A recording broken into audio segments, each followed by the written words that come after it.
Mummy కిటికీ open చేసింది. అలా బయటికి తొంగి చూసానా, పిల్లి కనిపించింది. ఏంటబ్బా ఇది చచ్చిందా బతికిందా ఏంది అలా పడుకొని ఉంది అని చెప్పేసి చూస్తున్నా.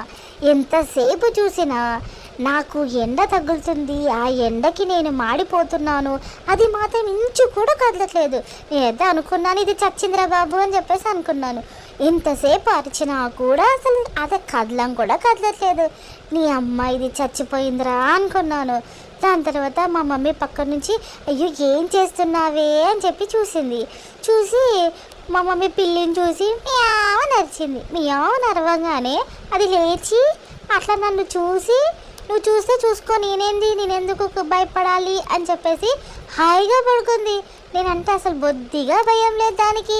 ఇంకా నేను ఊరుకుంటానా, గట్టిగా అరిచాను. నా గొంతు తక్కువ ఉందా, నేను గట్టిగా అరిచేసరికి నన్ను చూసి భయపడి పారిపోయింది.